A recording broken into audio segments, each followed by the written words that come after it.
एक किताब लिख रहे हैं हमारे हिंदुओं, हमारे सनातनियों के लिए, सनातन धर्म के बारे में, सनातन क्या है, इससे जुड़ी बहुत सारी जानकारी उनके किताब में वर्णन किया जाएगा। वर्ल्ड लेवल परिवार आपका हार्दिक अभिनंदन कर दी है आचार्य शिवजी शास्त्री जी।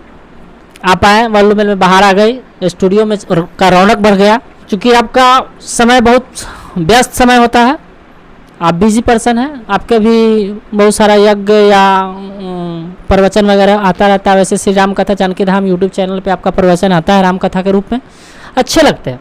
शिवरंजनी जी के बारे में जानना चाहते हैं। ये शिवरंजनी गंगोत्री से जो चल के लगभग 1200 किलोमीटर दूर बाबा के स्थान में उनसे लाइव होने जा रही थी। खैर सेहत बिगड़ गया, नहीं जा सकी। बाबा भी इसी बीच में एकांत पकड़ लिया कि शिवरंजनी से हमको न मिले, कुछ ऐसा भी हो सकता है।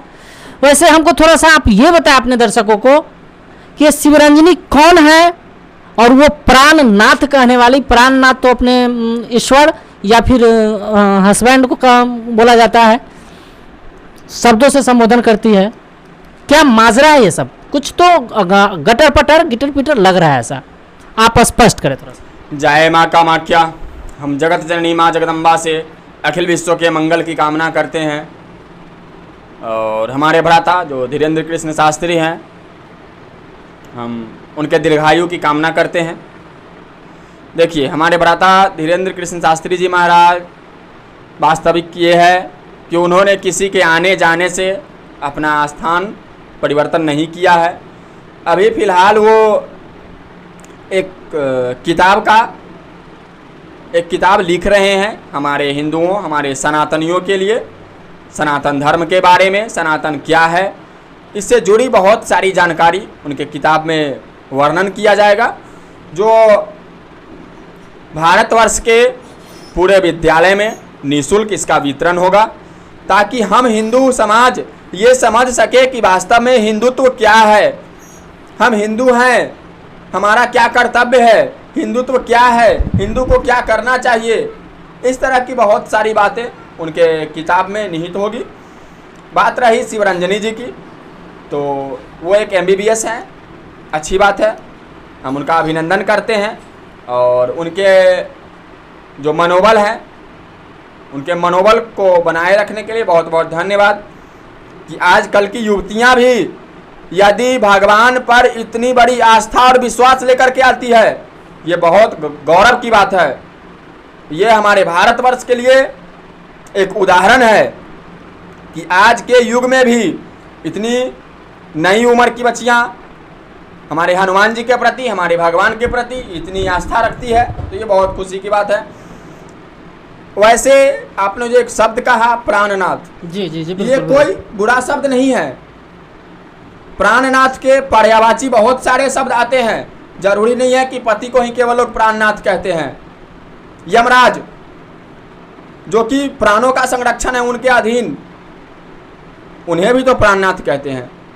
मालिक जिसके अधीन हम रहते हैं, उन्हें भी कभी खुशी के माहौल में जाके या भावना जताने के लिए उन्हें भी प्राणनाथ कहते हैं। भगवान जिनके आदेशानुसार हमारा कर्म निहित होता है, वो जिस तरह की प्रेरणा हमें देते हैं, हम उस प्रेरणा के अधीन ही काम करते हैं। ये कोई बुरा वर्ड नहीं है।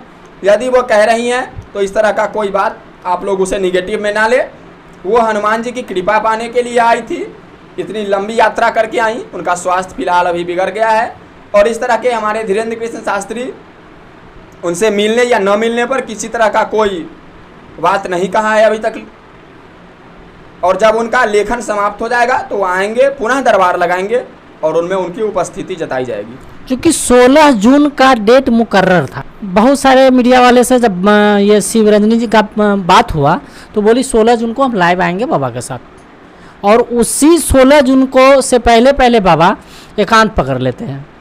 क्यों नहीं माना जाए कि वो शिवरंजनी से भाग रहे हो? देखिए, जब मिसेज शिवरंजनी आई तो किसी तरह का कोई उन्होंने चिट्ठी या किसी दूरभाष के माध्यम से उन्हें किसी तरह की कोई जानकारी प्राप्त नहीं हुई।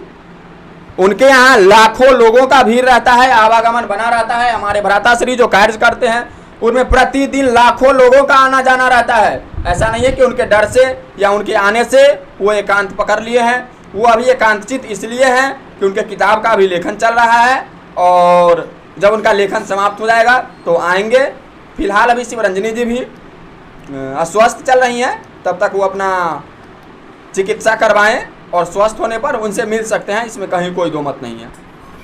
बहुत बहुत धन्यवाद आपको कि शिवरंजनी जी के बारे में बताया और बाबा के बारे में आपने बताया। खैर इनके बारे में हम नेक्स्ट डे आपसे एक सवाल जरूर रहेगा कि ये सनातन धर्म का जो किताब लिख रहे हैं उनको किताब लिखने का उद्देश्य क्या होगा इससे रिलेटेड, और ये सनातन धर्म किताब लिखने का उनको क्या लाभ है, वो क्या उस किताब के माध्यम से हर जन तक, जैसा आपने कहा कि प्रति विद्यालय या सभी जगह उनको मुफ्त में वितरण करवाया जाएंगे, तो उस किताब का वो वितरण करवाने का उद्देश्य क्या है, उस किताब से हर जन तक पहुंचाने का उद्देश्य क्या है, इसके बारे में थोड़ा सा चर्चा करेंगे। खैर आपने जो समय दिया इसके लिए कोटि कोटि धन्यवाद। जय हिंद, जय भारत, जय माँ कामाख्या।